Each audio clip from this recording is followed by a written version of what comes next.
नमस्कार, स्वागत आपका हरियाणा न्यूज 24 पर। मैं हूं प्रिंस लांबा। हरियाणा प्रदेश के अंदर तमाम राजनीतिक दल जो है चुनावी मोड में आ चुके हैं। प्रत्यक्ष रूप से नहीं लेकिन अप्रत्यक्ष रूप से जो है चुनावी दंगल तमाम दलों के बीच शुरू हो चुका। बात करें सबसे पहले बीजेपी की, क्योंकि हाल ही में बीजेपी ने संगठन में बड़ा बदलाव किया है, तो साथ ही चुनावी प्रबंधन कमेटी भी जो है गठित कर दी है। उसकी सूची कुछ दिन पहले ही जारी की थी, लेकिन अब एक बार फिर जो है बीजेपी ने एक नई लिस्ट जारी कर दी है। लोकसभा चुनाव को मद्देनजर रखते हुए तमाम तैयारियां चल रही हैं चुनाव की नजदीकियों को देखते हुए। और फिलहाल बीजेपी की लिस्ट के तुरंत बाद ज्यादा समय न लगाते हुए, मौका न गवाते हुए, हरियाणा प्रदेश में कांग्रेस के द्वारा भी पहली सूची जारी कर दी गई है। यह बड़ी खबर है आप लोगों के लिए हरियाणा न्यूज 24 पर, क्योंकि पहले बीजेपी ने लिस्ट जारी की, उसके तुरंत बाद जो है कांग्रेस के द्वारा भी अपनी पहली सूची जारी कर दी गई है। विस्तार से चर्चा करेंगे दोनों पार्टियों को लेकर। सबसे पहले अगर बात करें बीजेपी की, तो बीजेपी ने अपनी एक और लिस्ट जारी कर दी है लोकसभा चुनाव को मद्देनजर रखते हुए। इस सूची के अंदर प्रदेश के जो महामंत्री बनाए गए थे संगठन के अंदर, उनको तमाम जो है हरियाणा प्रदेश के 22 जिलों की जिम्मेवारी मिली है और उनमें जो है तमाम जिलों को बांट दिया गया है। फुल फ्लैग इंचार्ज उनको हरियाणा प्रदेश के जिलों का बनाया गया है, यानी कि 3 महामंत्री चुने गए हैं। तीनों महामंत्रियों के बीच जिलों को वितरित कर दिया गया है। तो साथ ही तमाम जो है मोर्चे हैं पार्टी के अंदर, उन मोर्चों के प्रभारी भी नियुक्त किए गए हैं।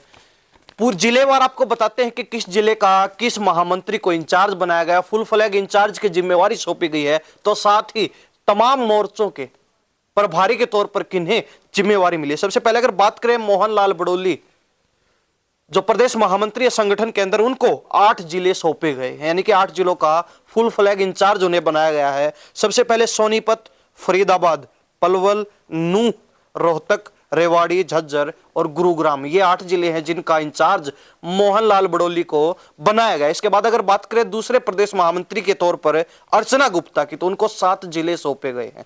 7 जिलों का फुल फ्लैग इंचार्ज अर्चना गुप्ता को बनाया गया और उन्हें अंबाला, कुरुक्षेत्र, करनाल, पंचकुला, यमुनानगर, पानीपत और कैथल जिलों की जो है जिम्मेवारी सौंपी गई है। मुख्यतः जीटी रोड की जो बेल्ट बोली जाती है वो बेल्ट उनको सौंपी गई। इसके बाद अगर बात करें सुरेंद्र पुनिया, प्रदेश महामंत्री, उनको भी 7 जिले मिले हैं। उन 7 जिलों में हिसार, सिरसा, फतेहाबाद, जींद, भिवानी, चरखी दादरी और महेंद्रगढ़ जिलों की जिम्मेवारी सुरेंद्र पुनिया, जो प्रदेश महामंत्री हैं बीजेपी को, उनको सौंपी गई। यानी कि मोहनलाल बड़ोली को 8 जिले और उसके बाद अर्चना गुप्ता और सुरेंद्र पुनिया को 7-7 जिलों का फुल फ्लैग इंचार्ज बनाया गया है। इसके अलावा अगर बात करें मोर्चों की, तो मोर्चों के अंदर भी प्रदेश प्रभारी नियुक्त किए गए हैं। सबसे पहले बात करें युवा मोर्चा की, तो युवा मोर्चा के प्रभारी के रूप में राहुल राणा को जिम्मेवारी मिली है। इसके अलावा महिला मोर्चा की बात करें तो अर्चना गुप्ता, जो प्रदेश महामंत्री भी हैं, उनको महिला मोर्चा का प्रदेश प्रभारी नियुक्त किया गया है। ओबीसी मोर्चा में जीएल शर्मा को प्रदेश प्रभारी नियुक्त किया गया है। तो साथ ही अनुसूचित जाति मोर्चा की अगर बात की जाए तो कृष्ण वेदी को इसका प्रभारी नियुक्त किया गया है। किसान मोर्चा में वेदपाल एडवोकेट को प्रभारी नियुक्त किया गया है।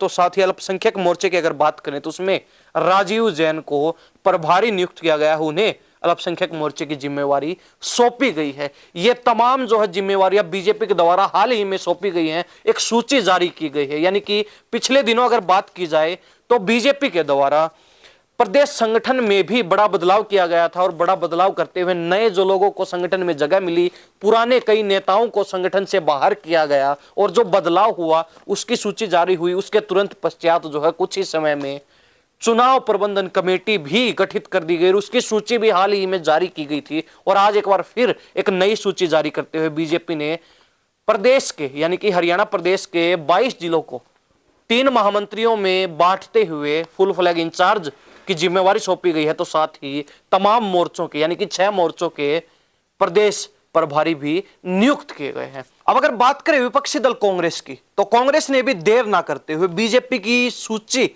आते ही उसके तुरंत पश्चात अपनी भी पहली सूची जारी कर दी। और आपको बताते चले कि इस पहली सूची के अंदर 46 नाम शामिल हैं, यानी कि 46 नेताओं को इस सूची में जिम्मेवारियां सौंपी गई हैं। विशेषकर अगर बात की जाए तो युवा कांग्रेस हरियाणा के 46 युवा नेताओं को प्रदेश सचिव की जिम्मेवारी सौंपी गई है। 46 नाम जो पहली सूची के अंदर शामिल है, यानी कि युवा जो किसी भी पार्टी के लिए रीढ़ की हड्डी के रूप में काम करते हैं, किसी भी पार्टी की रीढ़ होते हैं। और चुनाव के अंदर युवाओं की बड़ी अहम भागीदारी होती है, युवा वर्ग का अहम रोल होता है, अहम योगदान होता है। यानी कि जिस और युवाओं का झुकाव होता है, कहीं ना कहीं उस पक्ष का, उस धड़े का जीतना लगभग मुमकिन माना जाता है, संभव माना जाता है। इसलिए तमाम दल जुटे हुए हैं युवाओं को अपनी तरफ आकर्षित करने के लिए। और कहीं ना कहीं कांग्रेस ने इसी दाव पेच के बीच युवा कांग्रेस से संबंधित अपनी पहली सूची हरियाणा प्रदेश की जारी कर दी गई है, जिसमें 46 नाम शामिल हैं और 46 के 46 जो चेहरे हैं उनको प्रदेश सचिव की जिम्मेवारी मिली है। जिलेवार बात करते हैं कि किस जिले से किस युवा कांग्रेस के नेता को जिम्मेवारी सौंपी गई है। सबसे पहले अगर बात करें, सोनू पिलानिया जो रोहतक से संबंधित हैं, अमित भोलू झज्जर से आते हैं, आदित्य मान जो हिसार से आते हैं, हिसार जिले से आते हैं, अजरुद्दीन जो मेवात से आते हैं। इसके अलावा अगर बात करें, प्रवीण कुमार रोहतक, मुकेश सैनी पंचकुला, विपुल शाह पानीपत, अवि नरवाल सोनीपत, लक्ष्य सांगवान पानीपत, नवीन बबुआ भिवानी, योगेंद्र सोनी भिवानी, प्रदीप यादव झज्जर, हिमांशु अरोड़ा कुरुक्षेत्र जिले से हैं, सुरेश घोड़ोला जो पूर्व विधायक के पुत्र हैं उनको हिसार से चुना गया है, हिसार जिले से आते हैं, उनको भी प्रदेश जो है सचिव के लिए युवा कांग्रेस में चुना गया है। इसके अलावा अगर बात करें,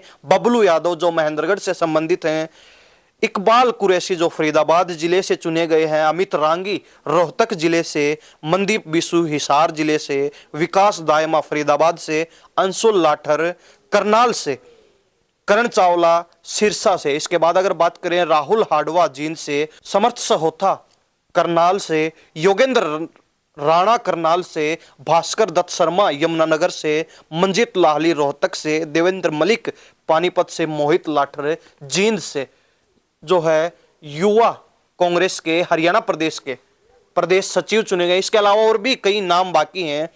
इसके आगे अगर बात करते हैं, शाह खान रोहतक से हैं, सुमित मंडान करनाल जिले से आते हैं, परमराज सिंह फतेहाबाद जिले से, सचिन चहल जींद जिले से, अमित मलिक सोनीपत से, रोहित पानीपत जिले से, तिलक यादव रेवाड़ी से, शीशराम गुज्जर महेंद्रगढ़ जिले से, कुलदीप सोहन से, संदीप बेनीवाल को सिरसा से प्रदेश सचिव युवा कांग्रेस का चुना गया है। इसके अलावा अगर बात करें, विकास शर्मा जो चरखी दादरी से आते हैं, विपिन यादव गुड़गांव से आते हैं, शांतनु बेनीवाल सिरसा जिले से, मनोज मलिक हिसार जिले से और राजीव कुहाड़ पानीपत से, अमित खातोद महेंद्रगढ़ जिले से, हरिओम पानीपत से, सचिन बुरथला महेंद्रगढ़ से और ललित शर्मा फरीदाबाद से।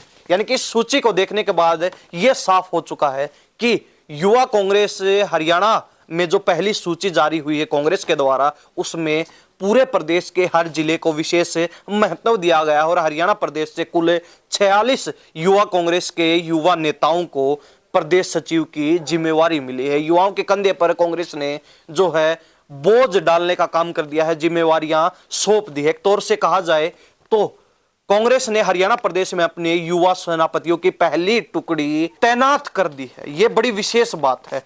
कहीं ना कहीं जहां बीजेपी पूरे संगठन को बदलने में लगी हुई है, युवा से लेकर हर मोर्चे में बदलाव किया जा रहा है, प्रदेश संगठन की हर इकाई में बदलाव किया जा रहा है, जहां नेताओं को बदला जा रहा है, अल्टी पल्टी की जा रही है संगठन के अंदर, उसके बाद चुनाव प्रबंधन कमेटी भी जारी कर दी गई, तो वहीं कांग्रेस ने अब बीजेपी के पलट जवाब में कहीं ना कहीं युवा कांग्रेस हरियाणा की पहली सूची जारी कर 46 युवा नेताओं को प्रदेश सचिव की जिम्मेवारी सौंपती है। एक तरीके से देखा जाए तो हरियाणा प्रदेश के अंदर चुनावी सरगर्मियों को मद्देनजर रखते हुए तमाम राजनीतिक दल जो है एक्शन मोड में आ चुके हैं। बीजेपी जहां अपनी तरफ से भरसक प्रयास कर रही, तो वहीं कांग्रेस के द्वारा भी उसके पलट जवाब में जवाबी कार्रवाइयां लगातार की जा रही हैं। अब देखने वाली बात यह होगी कि आने वाले समय में कांग्रेस की तरफ से और सूचियां जारी की जाती हैं और जो है हर मोर्चे से संबंधित जिम्मेवारियां सौंपी जाती हैं। और कहीं ना कहीं दिलचस्प सवाल यह बना रहेगा, क्योंकि कांग्रेस के अंदर गुटबाजी भी देखने को मिलती है, तो कौन से गुट को महत्व मिलता है, किस सूची के अंदर कौन से गुट के ज्यादा नेता, ज्यादा नाम, ज्यादा चेहरे देखने को मिलेंगे। लेकिन इस बारे में आप क्या सोचते हैं? जो बीजेपी के द्वारा सूचियां जारी की गई हैं, जिम्मेवारियां सौंपी गई हैं, तो उसके जवाब में कांग्रेस भी कहीं ना कहीं पीछे नहीं है। हरियाणा प्रदेश में युवा सेनापतियों की पहली टुकड़ी कांग्रेस ने तैनात कर दी है। आप क्या सोचते हैं, कौन सी पार्टी किस पर हावी रहने वाली है? और आने वाले समय में राजनीति से संबंधित तमाम चर्चाएं भी हम करते रहेंगे, लेकिन आप क्या सोचते हैं कमेंट में अपनी राय जरूर रख दीजिए। इन्हीं सब बातों के साथ हम प्रिंस लांबा, हरियाणा न्यूज़ 24। नमस्कार, जय हिंद।